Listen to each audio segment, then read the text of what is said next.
Bonjour à toutes et à tous, bienvenue dans cette nouvelle vidéo de la formation WebDev Perfectionnement. Dans cette vidéo, je vais vous parler des pages AWP. On va commencer bien entendu par les principes, expliquer ce qu'est une page AWP et à quoi ça sert, et surtout voir quels sont ses avantages et ses inconvénients. Ensuite, nous verrons comment les créer et les utiliser, tout simplement. Dans un premier temps, ce qu'il faut comprendre, c'est que quand on génère une page dans un site web dynamique avec WebDev, on a un problème particulier qui se situe au niveau de l'URL.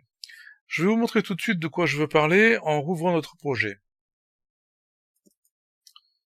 Voilà, ici je suis revenu sur notre projet et je vais faire un Go général. Je crois que je ne l'ai pas encore fait, donc voilà, comme vous le voyez, il me propose de configurer et de choisir la page principale. Donc j'avais nommé une page comme étant la page principale. On va dire que c'est celle-là, bien que ce soit pas un site vraiment très fonctionnel, on va dire. Voilà, donc si vous regardez l'URL, vous remarquez qu'elle est un petit peu bizarre, en dehors du fait qu'il est écrit localhost, ça c'est normal, je fonctionne en local. Il y a une série de répertoires, ça c'est normal également, puisque je suis en train de tester, c'est pas configuré correctement, enfin bon, c'est pas ça l'idée. Mon problème, c'est plutôt ce qui est à la fin. Vous voyez ici, donc sans essayer de retenir ce que vous voyez, on a ZC, A à la fin, etc. Si je ferme et que je recommence, vous voyez que l'URL est totalement différente. Bon, la fin, c'est les trois mêmes lettres, mais le début n'est pas le même.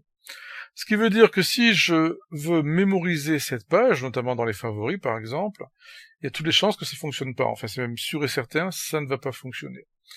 Donc, vous avez un problème par rapport à ça, parce que ça signifie également que votre site ne sera pas référençable correctement par les moteurs de recherche comme Google par exemple, évidemment. Il ne sera pas référençable, les gens ne pourront pas mémoriser donc un favori sur une page particulière de votre site, vous pouvez pas transmettre l'URL d'une page, etc. À part la page d'accueil, à la rigueur, puisqu'il suffit de donner l'adresse du site, mais pour le reste, ça ne fonctionnera pas. Donc, c'est là qu'interviennent les pages AWP, puisque dans les pages AWP, nous allons avoir des URL fixes qui ne bougeront pas. Une page donnée aura toujours la même URL. Alors évidemment, ce fonctionnement est inhérent à la façon dont WebDev génère les pages web. Vous pouvez pas y faire grand-chose, mais du coup, on va devoir donc jongler entre ces pages dynamiques qui ont une URL non mémorisable, va-t-on dire, et les pages WebDev qui auront une URL mémorisable. Alors je vous propose là aussi de regarder la page d'aide correspondante du site de PCsoft, donc je vais ici coller son URL. Vous pouvez tout simplement chercher AWP dans l'aide et rechercher la page qui s'appelle Principe de fonctionnement des pages dynamiques AWP, comme vous le voyez ici. Donc dans cette page, ce qui est intéressant, c'est ce petit schéma qui vous montre comment fonctionne la génération des pages web sur un site WebDev. Donc ici, vous avez le cas standard, c'est-à-dire les pages web dynamiques non AWP, celles que vous avez éventuellement faites jusqu'à maintenant. Donc le principe du schéma est très simple. Ce qu'on vous explique ici, c'est que quand l'utilisateur, l'internaute se connecte au site, enfin lance donc le site, ça va créer une session, ce qu'on appelle une session, donc l'élément qui constitue la connexion de l'utilisateur et l'ensemble de ses paramètres, une session donc sur le serveur WebDev, et cette session va durer tout le long j'allais dire de la session, tout le long de tout le temps que l'utilisateur va rester connecté au site et va travailler. Bien sûr, il existe un timeout sur cette section, c'est-à-dire un délai au bout duquel, si l'utilisateur ne fait plus rien, la session est déconnectée. Donc ça se passe au niveau de l'administrateur WebDev où on peut paramétrer justement la durée de cette session. Pendant cette session, quand l'utilisateur affiche une page, la page est créée dynamiquement au niveau du serveur web, puis est renvoyée au navigateur. Si l'utilisateur clique sur un lien qui est censé mener à une autre page, eh bien la requête est envoyée au serveur web, qui crée la page, qui le renvoie au navigateur, etc. Mais on reste toujours, comme vous le voyez sur le schéma ici, dans la même session. Et comme on reste dans la même session, ça signifie que tout ce qui est fait, calculé, etc., autrement dit par exemple les variables globales, la connexion à la base de données, etc., qui est fait au niveau d'une page, sera toujours présent, toujours accessible dans les pages suivantes. Donc par exemple, si je définis une variable dans la page 1, une variable globale évidemment, elle sera donc récupérable, utilisable dans la page 2, etc., puisqu'on est toujours dans la même session. Si je me connecte sur un serveur, par exemple un serveur de base de données, dans la première page, eh bien je n'ai pas besoin de me reconnecter dans la deuxième page. Et c'est là qu'intervient la différence avec les pages AWP. Parce que les pages AWP ne fonctionnent pas sur ce même principe. Elles n'ont pas de session commune. Chaque page AWP aura sa propre session. Et c'est ce qu'on va voir un petit peu plus bas. Voilà, quand on prend ce schéma ici, où on vous illustre le fonctionnement et la création des pages AWP. Donc là, on a la même chose à gauche, c'est-à-dire l'utilisateur qui navigue et qui clique sur des liens pour ouvrir des pages, mais c'est le fonctionnement dans la partie droite qui est différent. Ici, quand l'utilisateur demande à afficher la page 1, le serveur WebDev plus exactement, va créer une session WebDev temporaire pour cette page. Et dans cette session WebDev, il va éventuellement créer, en tout cas afficher, la page que l'utilisateur demande. Mais dès qu'on sort de cette page, cette session est perdue. Alors, elle n'est pas totalement détruite immédiatement, puisque là aussi on aura un timeout au niveau des sessions des pages AWP, un timeout différent, mais n'empêche que la page suivante, elle, que l'on va afficher par exemple en cliquant sur un lien, ne sera pas capable de récupérer les variables globales, les infos, etc., venant de la première page. Donc, les contextes, c'est comme ça qu'on l'appelle, sont différents d'une page à l'autre, les sessions sont différentes d'une page à l'autre, et c'est justement l'inconvénient principal des pages AWP. On dira plus globalement que la gestion du contexte n'est pas automatique. Alors il y a des solutions à ça, vous allez voir dans une vidéo suivante, nous allons parler de la gestion des contextes sur les pages AWP, et il y a moyen de faire quelque chose pour que des données soient récupérables d'une page à l'autre. Le moyen le plus simple, vous le connaissez peut-être, c'est tout bêtement de passer des paramètres à la page qu'on appelle. Mais il y a une autre façon de faire qui se situe au niveau de la programmation, avec laquelle on va pouvoir donc mémoriser par exemple des variables entre deux sessions de pages AWP. Autre inconvénient sur le même principe, sur la même idée en tout cas, c'est que comme chaque page est totalement indépendante, elle peut donc être appelée de manière totalement indépendante. Ça par contre, c'est un avantage, c'est même l'avantage principal, la raison pour laquelle on crée des pages AWP, pour pouvoir mémoriser le lien sur la page et l'appeler de manière indépendante. Mais le petit inconvénient derrière, c'est qu'à chaque fois que la page va être donc générée et envoyée au navigateur, eh bien il y a toute une série de codes qui vont être relancés, et notamment par exemple le code d'initialisation du projet. Donc le code d'initialisation du projet est réexécuté à chaque fois qu'on se connecte sur une page AWP. Ça peut être un inconvénient parce que le code d'initialisation du projet peut être relativement long.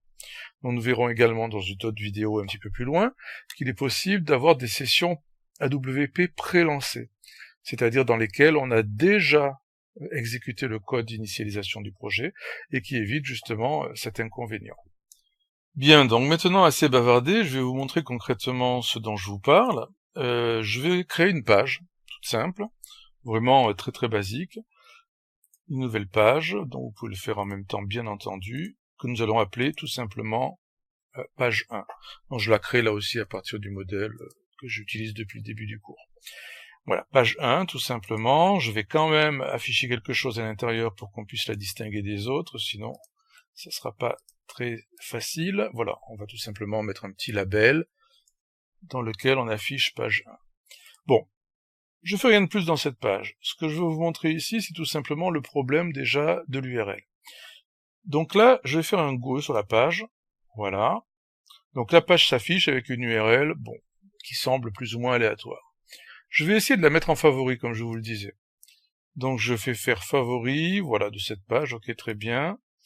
Je ferme mon navigateur. Maintenant, je vais relancer le navigateur, et je vais essayer de retourner sur ce favori. Et là, erreur. Voilà, c'est exactement ce que je vous disais. Donc il y a un petit timeout qui fait qu'il relance automatiquement le site web, c'est ce qui était indiqué. Mais en dehors de ça, vous voyez qu'on est tombé donc sur une erreur, tout simplement parce que la page n'existe plus. elle a été générée dynamiquement juste pour l'affichage. Bon, c'est valable aussi pour celle-ci. Hein. J'aurais pu faire le test avec la page principale, dans tous les cas. Alors maintenant, je vais vous montrer ce qui se passe avec une page AWP. Donc je vais retourner dans WebDev. Voilà, je vais transformer cette page en page AWP. Alors, avant de faire ça, rappelez-vous, quand vous créez un projet WebDev, il vous demande au tout début si vous allez créer un projet dynamique, et notamment si vous allez créer un projet avec des pages AWP. Alors, vous n'êtes pas obligé de choisir cette option.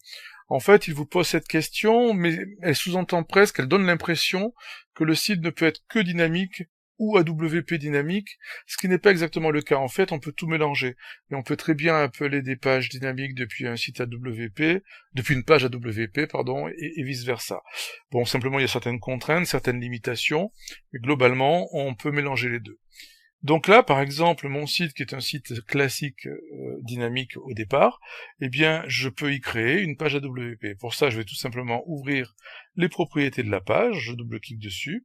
Dans sa description, j'ai ici, vous voyez, donc page dynamique, ça c'est ce qu'il a fait par défaut, parce que quand j'ai créé le site, je lui ai dit que je voulais donc faire un site de page dynamique, et je vais tout bêtement cocher cette option pour dire que ce sera en plus une page AWP. Et vous voyez qu'ici, du coup, il me donne le nom du fichier qui va être généré. Parce que comme je vous l'ai dit, le principe d'une page AWP, c'est d'être fixe, de pouvoir être référençable, de pouvoir être accessible tout le temps. Donc elle est pré-créée d'une certaine manière.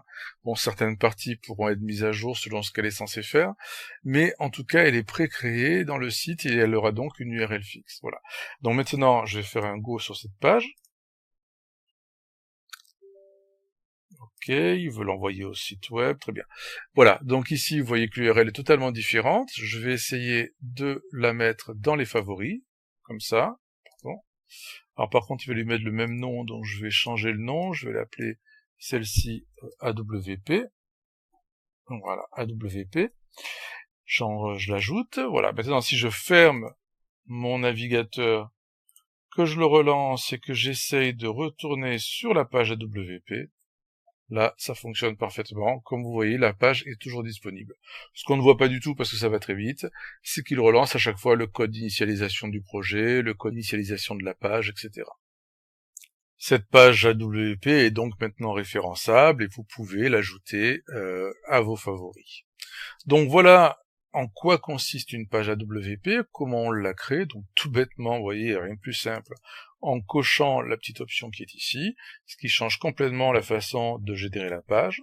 Nous allons voir maintenant dans les vidéos suivantes comment, quels inconvénients cela présente, notamment quand on va enchaîner les pages l'une à l'autre et au niveau de ce qui est mémorisable ou pas entre les pages, et comment résoudre le problème par rapport à ça évidemment, donc ce qu'on appelle la gestion de contexte ainsi que le passage de paramètres. Donc merci de m'avoir écouté et à tout de suite pour la vidéo suivante qui va vous expliquer tout ça.